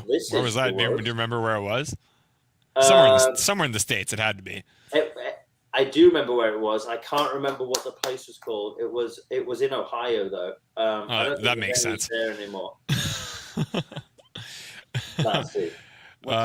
He says, "Why James? Why fart on James?" Well, he's answered his own question. James isn't allowed to move away from it, so it makes it hilarious. I was like, is it a personal thing, or is it just that he can't escape? Yeah. Well, so that makes it both. That's the best part. Oh man, that's awesome. You ever have a tech like go give you a guitar and like, what's that smell? No. But I've had techs give me guitars in the wrong tuning. I've had techs give me just the wrong guitars. I've had techs give me guitars that aren't turned on. I've had all kinds of things happen. But I think the craziest thing a tech's ever done that I know of is one of our drummer's drum tech. We went out and it was the intro. It's starting. Here we are. And James gets up there and he's like, and the lights go on. I shit you not, his drum kit's upside down. He's put the toms all on upside down. How does that happen? With the reso skin. Was it like your normal guy? Just had a brain fart? No, it wasn't our normal guy. It was a new tech. And James was like, what the fuck? Like, on his resume, it was like, oh yeah, Mike M's drum tech, and 30 Seconds to Mars' drum tech, and Nickelback's drum tech. And James was like, what the fuck? So we have to stop the intro and go, sorry, we'll be back. And he's like, what the fuck are you doing? He was like, well, the skins on this side were all dented from the show last night, so I thought I'd be resourceful and turn them around. Oh, man. Whoa! Listen, I only tech guitars, but there seems to be something wrong with that statement. Yeah. It's not, man, I could have done a better job. Have you ever had any, like, just gear malfunctions where you're just like, wow, fuck. Like, I can't do anything about this. Like, all the time. And I was really bad for, like, I went through a stage where I'd be so bad for it. Because here's the thing. Touring fucking sucks. Like, it's not fun. It's bullshit. But it fucking blows. I hate every aspect of it. But the show. So you have an hour of your 24-hour shit day to have fun and get your shit out. 1 hour. And it's like, this is why we do it. This is what makes it worth it. And then you go out on stage and you're ready to go and your shit fucks up. And you know what? It's not my fucking fault. and it makes me really upset. And 9 times out of 10, it's not my fucking tech's fault either. It's circumstantial. It's someone else has gone on the same radio frequency as my wireless from another venue down the street, and it's crossed, or something happens. And but that moment that you're waiting for all day to make the day worthwhile gets fucked up. Gone. It's gone. Yeah. So I used to get really upset, and I would smash guitars on stage, and I'd be throwing guitars, and all my guitar techs would get warned with the new ones that came. Hey, just so you know, don't make sure Ben doesn't get upset because he'll smash his guitar. And my guitar techs were like, "Oh my god, no!" Like that's just the worst thing to deal with. And I've since stopped doing it because my wife was like, "Stop being such a fucking jackass and breaking these beautiful instruments." And I was like, "Oh yeah, you're right." But sometimes it's just like, it's not like I was doing it to be an asshole. It's that anticipation of playing the show is then stripped and taken from you. What more can you do? No, dude, 100%. Yeah, we've done a few shows like that where it's like you get, with intervals there's lots of like synths and stuff, and it's like you don't hear the synths. It's like, oh, the click's down. I guess we'll just play all of this without this, and then right away you're just like your energy. It's like you're so hyped and you want to do it, and then your energy is just like, oh, I need to redirect this somewhere else now. I have this guitar I can smash. Yeah, let's go. Yeah, like 100%. Hoogie, as a tech, have you ever had any, like, you're a very experienced tech and you're very good at your job, but have you ever had any moments where you were just like, oh man, like any specific memories of like nightmare shows? I've blocked them out. I do remember over the last 5 years, I do remember it was an audio issue, and I remember South America was Shinedown, some festival. Eric told me about this. It was our work. I think I played bass more than the band played on stage. None of the inputs were coming up right. Apparently, the front of house board and the monitor board that we received were not up to date with the files that the guys put into the file mismatch, board. So you can't load the in-ear mix. Yeah, everything was going everywhere else. Nothing fucking worked. Our dudes came out, played a song, and threw everything at us and walked away. Dude, it's the thing. Eric told me about this show because one of the festivals that I was talking about earlier, where I missed my son's birthday, it was called Blue Ridge Festival, and it was our first show back since COVID. We were like, a fucking show. And I walked out on stage and just everything fucked up, man. Like guitars weren't on, Danny's mic wasn't on, our sound guy that we had, who we'd never used before, didn't turn the PA. So much went wrong, and it was just a disaster from start to finish. And I was so depressed about it. I was so upset. I was like, dude, I never want to step foot on stage again. Like, it was so devastating. Years waiting for it. And Eric told me the story about South America. He was like, man, it happens to everyone, and it's bound to. It's bound to happen from time to time, but it's just so devastating when it does, and I don't even know that some of the crowd gets it and goes, oh, shit happens. But a lot of people go, what the fuck? What the hell? Why do they sound like they have no idea that there have been dudes setting up for 12 hours already trying to make this work. Devastating. And then after that festival, to make things worse, we missed our second festival, which was called Incarceration. It was a Danny Wimmer festival. We missed it because our bus broke down. And I just remember the onslaught online from people like, whoa, you guys are rich. Why don't you fucking get another way there, get another bus, get on a plane, do this, do that. Why can't you make it happen? Not realizing that you have to book these bus rentals very far in advance to make them work. I'm like, hey, I promise you, I want to be there to play that show just as much as you want us there. And it's devastating. And I remember that situation too, because we had Danny Wimmer, who, for anyone who's listening doesn't know, he puts on these fucking massive festivals. He's the man. And we had him on the phone. He was like, I'm going to figure out a private jet. We're going to fly it to you. We're going to pick you up. We're going to get you there. We tried everything, and we just couldn't make it happen. And a lot of that comes down to as well, okay, so what would have happened if we got there, the band members, but none of our gear was there. None of our in-ears are there. Our instruments weren't there. We'll borrow someone else's instrument. Okay, but what about our the thing that runs all of our tracks. That's not there. We'll just do it without tracks. Okay, but then what about our techs that set up our stuff and help us get? It's just there's so much that goes into it, and it can't always happen. But it's bound to happen. Shit's bound to hit the fan every now and again. But it's just so devastating when it does. Yeah, but I think what you said there too, where fans get upset. It's like, man, do you not realize that like the show is that's part of my day that I'm looking forward to? Like I want to play the show. I'm out there. I've missed my son's birthday. The first show's a fucking disaster.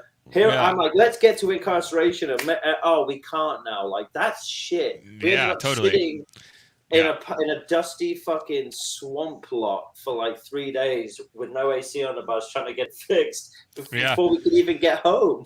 Yeah, exactly. Yeah, and all they care about is, I spent $50 on this ticket, so why the fuck aren't you here? And and that like, sucks, and it is devastating. And I've been there. I remember when I was a kid. I grew up in Dubai, and Limp Bizkit was supposed to come out and play, and it was the Dubai Desert Rock Festival. I think it was the first ever one, and it was supposed to be like Limp Bizkit and the Rasmus. And Limp Bizkit just never showed. I don't know why. I don't know what the reason is, but they never flew into Dubai. And people were pissed, myself included. I was upset, but it is upsetting. But now, like, with hindsight, I'm like, well, maybe it was out of their control. I don't know. But, it's funny because it is both sides of the fence. I completely understand why fans would be upset, especially because people work hard to buy that ticket. I get it. It's something prime example. I head out on tour on Saturday with Shinedown, and they just canceled the Canadian run. Yeah, I get messages every day from fans who are mad because they've been waiting for that one night, and they've been stuck at home for 2 years. And I'm like, hey, I get it. I'm out 3 weeks of work. Totally. It's too though. Like from a consumer perspective, like you I guess you just don't think about as much on the back end, and this is something that you build up and that you're really looking forward to. And of course, it's I think a lot of people aren't even knowledgeable on what goes on in the back. Like I know, I remember vividly when I was young. I remember watching a video of Alexis on Fire playing live, and it was what was the album? Is it called Crisis? Yep. And there's a song. It's like down, down, down. This could be anywhere in the world.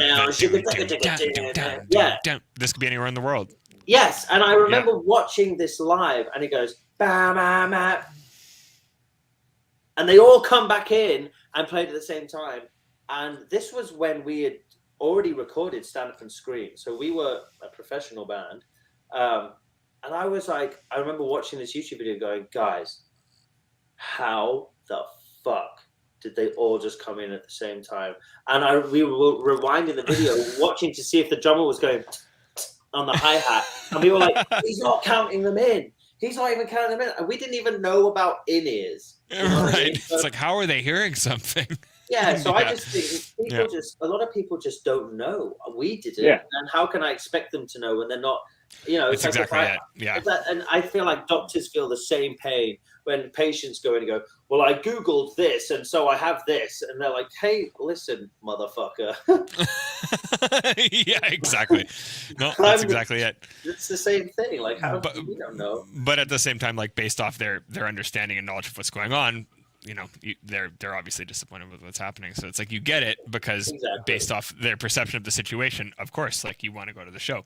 But at the same time, that there's more to it. So finding that balance for sure.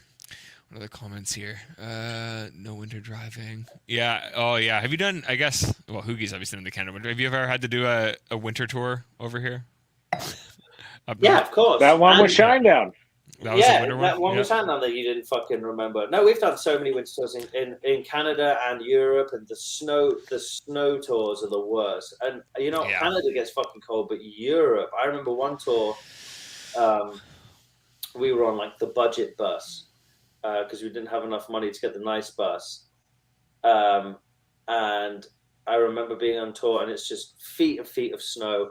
And our bus, they don't have generators in the buses in the UK and Europe like they do out here. And our heating stopped working.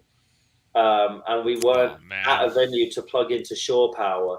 And I remember everything in the bus froze, all our water. So I remember sleeping in all my clothes and a sleeping bag, and I had the sheets and a beanie, and you're sleeping, you can just see your breath in the fucking bus. Yeah. Very similar shit happens in Canada during winter tours. It's like you'll play a show, and I've played shows in Canada, and I've showered after the show, and I've stepped outside, and my hair and whatever moisture is up my nose immediately freezes, frozen. And I'm like, whoa! And I start steaming. I was shoveling today, and I had like the neck warmer like up over my nose and stuff, and I went inside and like the eyebrows and the eyelashes are just like all frozen off from the moisture. It's like, dude. Yeah, no, we've been. Do you never wake up and curse your No, today I did, because like I've lived in the house that I live in now for about 8 years, and my wife's lived with me now for almost 5 years. And I looked outside today, and like the snowbanks where like I've shoveled all the snow from my driveways onto are now taller than I am, and I'm 6'1".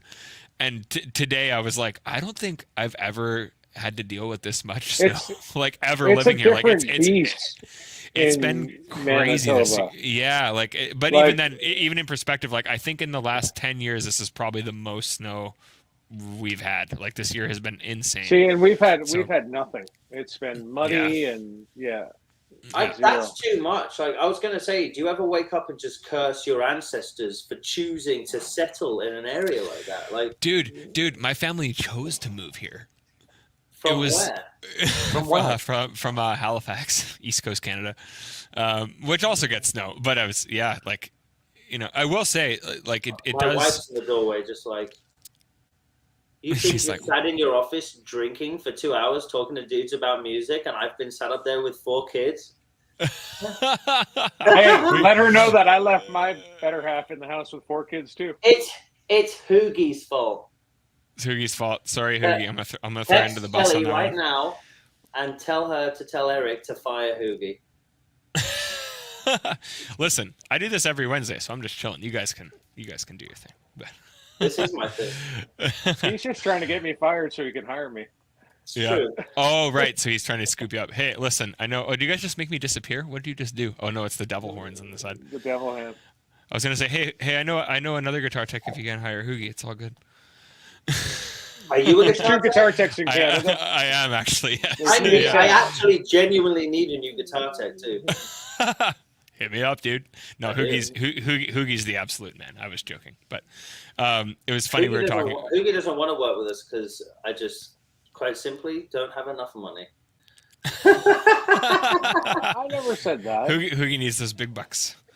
Yeah. Hoogie, you get those Canadian dollars, dude.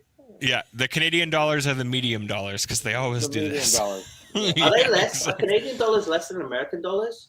Oh yeah. But what are we at right now? That's not very good, is it, guys? $1.20, $1.25, $1.26. Yeah, probably like 75 cents US to a Canadian dollar. Oh, come on, Canada. Yeah. So I bring my American money back here, and I'm rich. Yeah, exactly. But it's funny too because like you got and I'm poor. You got the American phone plan too, Hoogie, which you probably pay less for because cell phone plans here are outrageous. That's the same in England. Like my parents, like they came over for Christmas. It was the first time seeing them in forever, and they were like, "What's the Wi-Fi?" And I'm like, "I don't know." They're like, "What's the Wi-Fi?" And I'm like, "What the fuck is wrong with you?" Like they're like so hell bent on not spending any data. Yeah, and I'm like, "Aren't we roaming?" Yeah. Like it's 2022, I think 21. I don't know where we are at this point, but I'm like, "Aren't you roaming?" They were like, "It costs us a fortune." I'm like, fuck me, really? The American data plans are fucking spot on. They are. I will almost always, if we're in the States for more than 2 weeks, just get a SIM card. Because it's 50 cents for a new iPhone and an unlimited data plan that's worldwide. Yeah, no, it's right now I pay 90 Canadian a month. I get like unlimited data, calling, text, and everything. But if I go into the States, it's automatically $8 a day if I want to use the same plan. So I remember one time before all of this, all these crazy cool phone shenanigans, I went to Australia, and I'm super close with my family, like my mom and my sister and everything, really, really close. And so I'm like, whatever. I talk to them. I still, to this day, I talk to my mom probably about 5 times a day on the phone. Lots of FaceTime calls. And I remember going to Australia, and this was back again during like Stand Up and Scream or Reckless and Relentless era. So not that I'm rich now by any means, but back then I had no money at all, like just nothing. And I used my phone to talk to my mum and my sister like I normally would in Australia on an American phone plan. And it was before these awesome phone plans. And I got back to the States. I shit you not, I had a $38,000 phone bill. And I was like, I was gonna say it's like, like $5,000 or whatever. No, like, 38,000. No. And they were awesome. They cut down they cut it all the way down as much as they could. The woman was on the phone for me for ages, and she cut it down to like, I don't know, something ridiculous, like $6,500 that I had to pay. But she cut it all down for me. But I was like, holy shit, dude, that's insane. I always remember my parents my dad was a touring musician as well, so like freaking out about like long distance minutes, because like what you would pay back in the day was just so much, and like literally by the second they're billing you. So it's like, I remember when I started touring, I had a pager. What was the point of a freaking pager? Dude, I never understood that. Like, I never got that. Oh, somebody left me a voicemail. Now I got to go find a phone, a freaking call, figure out. Is that literally all it did? It was like, hey, someone's trying to call you. You should call them back. Yeah. Fuck. Well, that was before. No, what do you mean? That was before mobile phones, wasn't it? So it was before texting. I guess so. But even then, but I get your point. It's like, what are you gonna do about it if you don't have a phone? Well, if you don't have a quarter, now I need 2 quarters because I need a quarter to call the damn pager to find out the freaking. Hey, listen, I've watched enough medical shows to know that a doctor would go beep beep beep beep beep. Oh shit, it's a fucking $10.99, and they'd have to go to save someone's life. You jackass. All it's your friend would text you like boobies or something like that, and then they rip out their they rip out their mobile cell phone with the charger pack and the cord to like call the dude. One of those. Did he? That was like, man, that was revolutionary at the time. Yeah, it was like, fucking fantastic. I miss the days where you had to call on like an actual landline. And to have any kind of privacy at all, you would take the cord attached to the wall as far as it would go, and then the coily bit would turn into a straight bit. And you'd far away from your nosy fucking family ever, and you'd have to call your girlfriend and be like, "Hi, is Michelle there, please?" And then you'd hear people pick up the other phone and listen. Those are the good old days. Oh, that was the best. Yeah. Dude, I also could like remember like all of my friends' phone numbers, and now I can't remember anything. Like I used to know I used to know every phone number, every address, like everything. And now it's nothing. Like, I could still recite my grandparents' phone numbers from back in the day, but I couldn't. Yeah, couldn't tell you anybody's now. Yeah, I still remember my grandparents' license plate for some reason. Hang on a minute, Hoogie. You don't know my number off by heart. Yeah. We're not real friends. Yeah. I do. yeah. Here, your number is. Do you even know your own number, Alex? I do know my own number. It's like I know mine and my wife's. It's 3 numbers. I know my wife's. I know mine. I know my mom's house, and I know my grandparents' house in Nova Scotia. You know what's crazy? Try and think about this now. I remember my mother's mobile number from when I was a kid still. Yeah. That's crazy. It's just ingrained in my brain now. That's funny. My mom literally just commented in these comments. It's hilarious. I still remember our phone number when I was a kid. I love that your mom is watching this. She watches every week. That's amazing. See, that's the kind of thing I'm talking about. People don't have that relationship. That's me and my mom were talking about that today. She was like, I feel like people don't have a good relationship with their parents anymore. Weird. It is. I feel like internet free. It's like the classic cliche. He's got one. Nice. For those of you who don't know, he legit has one. Nice. For those of you who don't know, that's PlayStation 1. Yeah. This was the phone. You ever ask a kid? Try asking a kid to dial this thing. This was the phone that was in my grandparents' house, and I ended up finding it at my mom's, and I brought it here and I stuck it on the wall. I don't know why they would make 911 the number to call when you had a dial-up phone. Like, is 9 not the furthest number away from the beginning? Because then they know, okay, if this motherfucker's taking the time to dial it, he must really need our help. Listen, I know you're dying, but you need to tell me that it's serious. The problem now is I wear skinny jeans still because I'm a fucking idiot. And so whenever I bend over with this in my pocket, it calls the police for me. And they call me back and I go, "Is everything okay?" I'm like, "Sorry, I bent over again." It's like, did he bend over again? Yep. Yeah. Oh yeah. Just Pocket from memories. Yeah. Fuck me. He's just bending over. All Yeah, you have it's to like- do is hold the It's like side button down. good thing we made the emergency SOS like one thing away from locking your phone. That's all it is. And once you hold I that down, know. you call it the Yeah. cops. I'm like, shit. Yeah. Oh man, that's hilarious. I've had that happen so many times. It's like, oh no, panic mode. No, The best it's part cool. is though, they'll It's- call you and they'll go, "Are you okay?" And let's just say you weren't. Say you're in a horrible situation and you go, and you get through to the police, and then the phone hangs up, and then they call back and go, "Are you okay?" And you go, and there's someone behind you going, "Say yes." You're like, "Yeah, I'm fine." And they go, "Okay," and they hang up. Yeah. That happens I've been every time. I'm like, "Oh yeah, sorry, I pocket dialed you." Okay, bye. Oh man, that's yeah. Sean Tubbs sent it. What did he say? Sean's here. No. I don't get that either, Sean. How's it going, dude? Dave Hogan, I'm an emergency though, right? Sorry, I'm just skimming through comments to make sure we didn't miss anything here.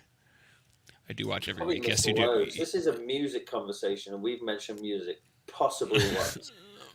No, but you know what, man? Honestly, like, just I really appreciate you just coming and hanging out. Like the fact that we can just kind of sit and shoot the shit Sit without here and actually shoot shit. playing riffs and like trying to, like, we're very, very stoked to have you on board with us. So we really do appreciate you coming in. But I think the fact that we can just kind of hang out and shoot the shit, like, I feel like it's more fun. I feel like it's it is. And like before, this will sound like fake cliche, but like before I was involved in music, like I definitely thought it was very formal, and like now that I've been working in music for a while, like you realize like a lot of the business stuff that happens too, literally it's just because of the hang, and it's like it's really great just to be able to get everyone together and just it's funny. hang It's hang funny out. you say that too, because it's true. Like I would consider Eric, who Hoogie takes for one of my best friends in the whole world. We've become really close over a very short period of time, but it's relationships like that that actually help in a situation. You hit up a booking agent or a tour manager or someone on a professional front, and it's no, yes, no, no, yes, this happens.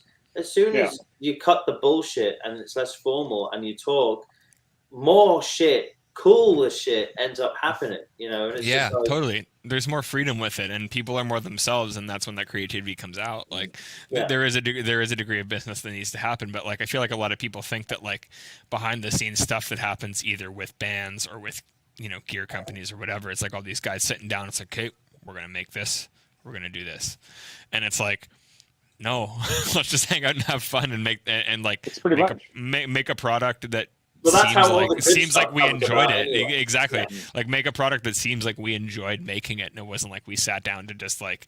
Well, that might do be this. Rev's. That might be the secret. That might be why it took this.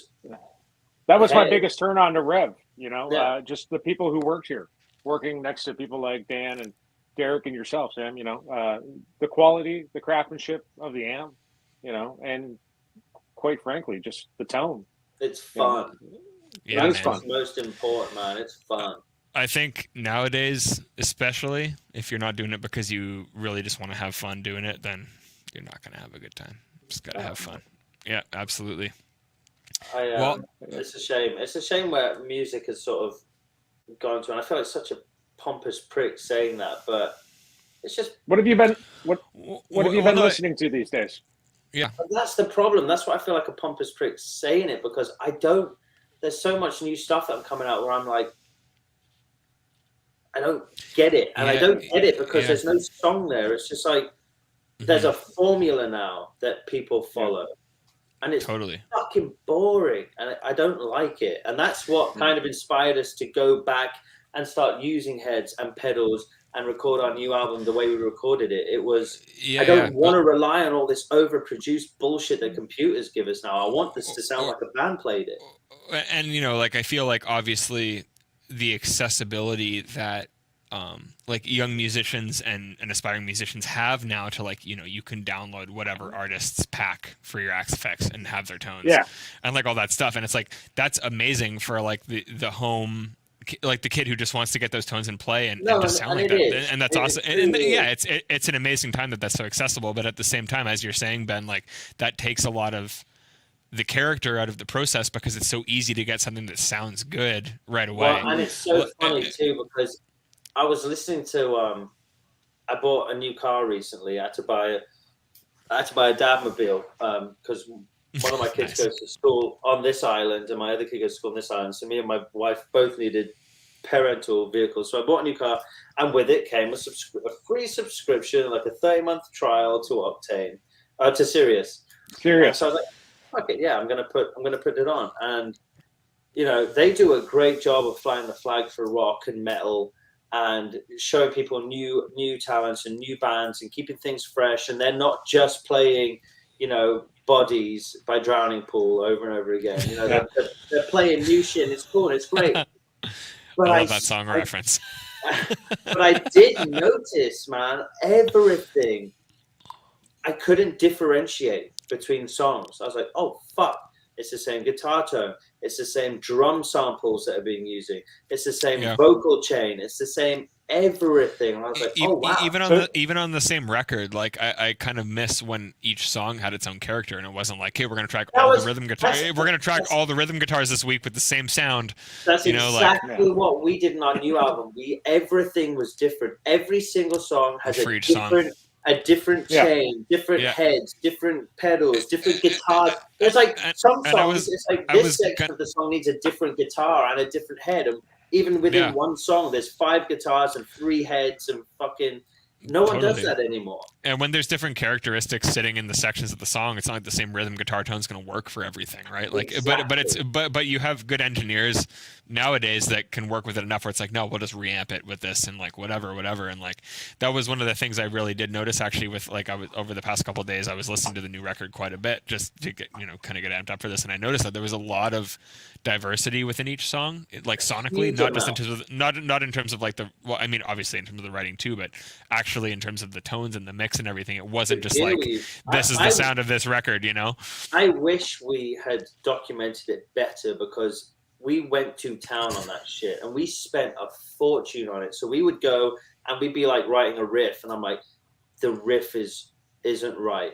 It's just not, it's missing something. So we would drive all the way into Nashville. We were recording like an hour outside Nashville, and we would go and buy a guitar that we knew had the tone that we wanted for that one riff. So it's like we would spend $8,000 on a guitar from the 60s just to get that riff sounding the way it needed to sound. And we put so much thought and effort into every single note that is on this record. And that's what makes it so upsetting too. Like I saw someone say today in the comments somewhere, like, every single song on the new album sounds exactly the same, lazy. And I'm like, holy shit, like, how's that possible? How can you? There's no way you can think that because it's so far from the truth. It's like, fuck. Sometimes you sit there and you think, why? Yeah, but you know what? And that's one of the things that it's hard not to kind of be frustrated with, because it's kind of like to go back to our previous conversation. It's like you understand the back end of what happens with that, and someone will just hear it in the way that their ears are trained to hear it and not notice the difference and be like, oh, it's, whatever. And it's like, no, it's not, man. Like there was a lot more that went into it than that. And, a lot, it's like, this is the only thing that's the same about this riff is the last one is it's the same guitar, but I actually took the pickups out of it to record this and put different pickups in to record this bit. And it's just like, man, it's definitely a shame. But I think that's what's happened to music. I remember when our debut album, Stand Up and Scream, came out, I sent it to my dad. I sent my parents everything from my initial ideas to demos to studio demos to album. I share stuff with my parents all the time. And the first thing my dad said when Stand Up and Scream came out was, nice record, mate. Where are the dynamics? And I was like, what do you mean? And he was like, well, it's all here. It's all like, bah, the whole time. And I was like, the fuck are you talking about, Dad? And he was like, well, look here, you've got this screaming bit where you're going to town and you're yelling and the guitars and the drums are all assaulting your eardrums, and then everything's cut out and you've got a string section. I'm like, yeah, it's beautiful, it's cool, right? The juxtaposition. He goes, yeah, but the strings are just as loud as the bit before it. Where are the dynamics? Right. And at the time I was like, stupid old man, doesn't know what he's talking about. And now I'm like, where were the dynamics? Yeah. And everything's just that's just what's happened. Everything's so compressed and so like it's lost the journey. I feel like that Alex is saying here too, and Alex is our audio and video guy here. Sorry, Alex is the video guy right now. He also does audio, but he was saying a lot of that lies in the mastering too, and like having an engineer who can kind of convey that. And I feel like like with the new record, I obviously don't know the process that happened, but I feel like you guys must have been very involved with who you were working with, because even everything with is the so mastering, like the guy who mastered our album, everything is so unique that you would have to be in that regard. The guy that mastered our new album, and this is really shitty that I can't remember his name off the top of my head. It's the first time we'd ever worked with him. And when you're getting an album mastered, you don't get to go and sit in a room with this man, really. Right. But mastering is a weird process for sure. Yeah. Yeah, I don't have a personal connection with the guy, but he's the guy that like he mastered like Nirvana's Nevermind. He's mastered some of the best albums of all time. But him and our producer, who also mixed the album, they worked very closely on the master, because we were so passionate that the mastering, because it can just squash everything and dynamically. Yeah, exactly. So we spent like every song on this album is mixed for the song, as opposed to this is the mix of the album. And then likewise with the mastering, every song is mastered for the song, and it was a very collaborative thing to try and get that to happen. But I think that's something that people used to do a lot and take a lot of pride in. Totally. Listen to any classic album, and there's so much more character amongst the songs and not just amongst the record. And even the mistakes make it. And now it's like everything's to a grid, and it's easy to move notes around and pitch them, and so it's lost the humanity, the human feel to anything that's been played. So there's parts on our new album, and it's like, I know I fucked that bit up, but that's the take. There's a mistake there, but it's the take, and it felt right. Whereas before, if you go and listen to like Stand Up and Scream, and I'm not shitting on that album, man. I'm so proud that we did that, especially at such a young age, and it did so much for me. But if you listen to it, it's perfect, and that is impossible. Right. It's impossible. And I think, honestly, I will say from my experience too, and you've obviously done a lot more in that regard than I have, but like, I feel like that kind of comes with age too. Like at first when you're getting going, you want that perfect, just massive, huge sounding record, and then you come to appreciate those little characters. The little nuances. Like if you go back and listen now to like Mark Knopfler's guitar solo in Sultans of Swing, and you can hear when his long gangly fingernails miss a string, and he misses a note. And I like those tiny little things that aren't even like inflections in the playing, but just the environment that you can't recreate that are cool. That's the magic. That's the magic. Absolutely. So I just see a comment here. Why did you choose a mastering engineer who did the Nevermind album? Was it by choice? Was this someone that you guys had like planned on working with, or did it just happen to work out circumstantially? So we've used the same guy. I think for every album. For mastering, called Ted Jensen up until this album, and this time he wanted to just try something different. And I was hell-bent on. I was talking to this is before mastering. I was talking to our producer, who, like I said, mixed the album, and I was like, dude, just listen to Metallica's Black album, listen to a Zeppelin album, take it further forward, listen to a Slipknot album, listen to a System of a Down album. I was like, the music bounces out of the speakers and fills my room. I feel the energy they're portraying. I don't get that from any other bands now. Like, how do we do that? Yeah. How do we do that? It's the world of templates, man. Like, and presets and everything. And and so I was like, I want that, and I was hell bent on it. And he helped me get that with the mix, and I was like, we need it for the mastering. And it's not that Ted Jensen isn't great; he's fucking phenomenal. Sean just had a really good quote there. So he says, I guess it's the old guitar or amp that brings the inspiration that makes the song. I guess anything can be sampled except for that inspiration. That's pretty much it. That's pretty much it, man. That is awesome.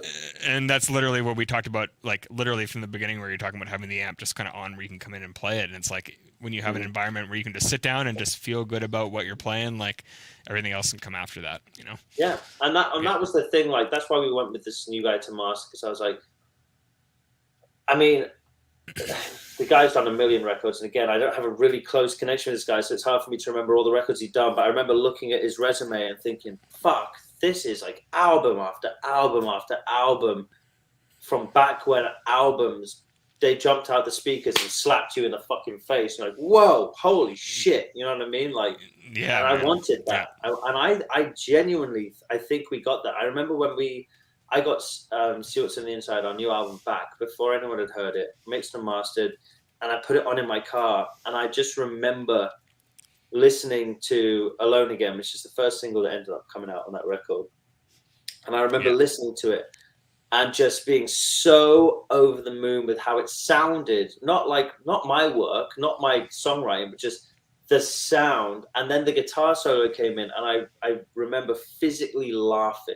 I just started laughing when the guitar solo came in because it sounded so good. And I was like, I've not heard a guitar solo sound this fucking sick since I was this fucking tall. And it's not, I'm not talking about my solo or my playing. I'm talking about what we captured and how we presented it. It recreates that like youthful feeling. Yeah, exactly. Like I feel like that youthful time of like discovery is like what you try to recreate.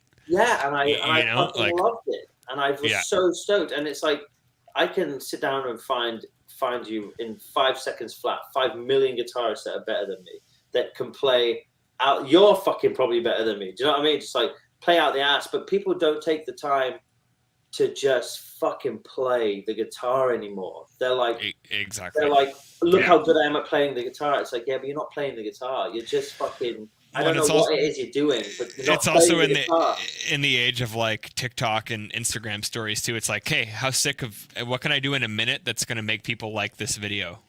You know, and that's a shame because it takes longer than a minute to go on a real fucking journey. Exactly, and even then, how many things led up to you filming that 1 minute? Like that's part of your process too, you know. And I think that's what it is. Like obviously the accessibility of all these things is a huge tool, but like as you're saying, the uniqueness of approaching a record like that way is absolutely. Oh, sorry, Poo Ninja has showed up in the comments. You guys, we don't know who the Poo Ninja actually is, but he comes to all of our streams. I know who Poo Ninja is. Is that the guy that took a shit on the floor at the Avenged Sevenfold? You're fucking pound, you dude. Dude, that's where it was. That's where it was. I don't even know what that comment means, but yes, it was him. That's where he originated. Oh, it's amazing. Sam Ben Hoogie. Hey, thanks, Andy. Thanks for coming, man. Andy's one of our regulars, and he's a great supporter of Revv and a great dude. So thanks for coming out, Andy. Cheers, Andy. Yeah, and yeah. I mean, we're definitely we're getting there. So if you guys are feeling like there's anything else you want to talk about, or if I'm just dragging it on and boring you guys, then let me know as well. I'm almost a whole bottle of wine deep. Yeah, I'm like I got like 4 tall boys going, so we're good boys. I'm ready for another one, but I need a pee break. Yeah, no, we can certainly wrap up. I mean, we usually keep these around an hour, and we've been going for a while. But again, like I think kind of what we talked about. For 2 hours. But like that's what I was saying is like the hang is something that I think I really miss. You know, like it's really great to be able to have you guys here and just kind of hang out and just shoot the shit in a way that we miss. Being able to go to shows and hang out with people and do this type of stuff. It's been a lot of fun tonight, guys. Yeah. Yeah. Well, awesome. Yeah. Yeah. Mainly, welcome to the Revv family, Ben. Absolutely, dude. Ben, man, yeah. Thanks. I will say I was like a little bit anxious going into this because like, all right, I gotta be like, I gotta know my shit and whatever. But you've been like so chill and my guitar tech called you, didn't he? Or Hoogie did and went, yeah, he likes to throw things. Don't look him in. Don't look him in the eyes. Not at all. Just like going into this, we obviously want to be on it, but like, dude, thank you so much for coming on this and being so chill. And we're very happy to have you on board with Revv, and really stoked to hear that you've been enjoying our stuff. And we're really excited to work with you on everything, man. Yeah, I'm stoked. Thank you guys, and I'm looking forward to like Hoogie knows I already. Thanks to you guys for making those beautiful heads and cabs. I've been touring. The one tour we've done that we've been allowed. Been touring, like touring full time. Present day is like a tour. Yeah, so. But that was the most fun I've had on stage in forever, and it is solely down to having those Revv heads and those cabs on stage with me. Like it just changed everything for me.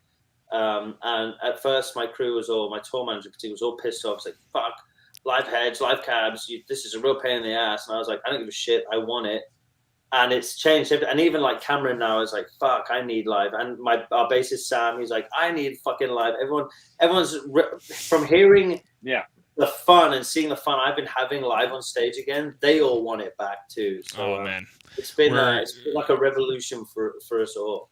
We are unbelievably stoked to hear that, and we're really, really stoked to work with you going forward, man. So thanks, especially thank you for taking the time just to come and hang out with us tonight. It's been great. It's been I'll be back at some point. Once I can get my speakers replaced that my song's blown recently. Maybe it would be cool to sit down with a couple of guitars and throw down some riffs for sure, man.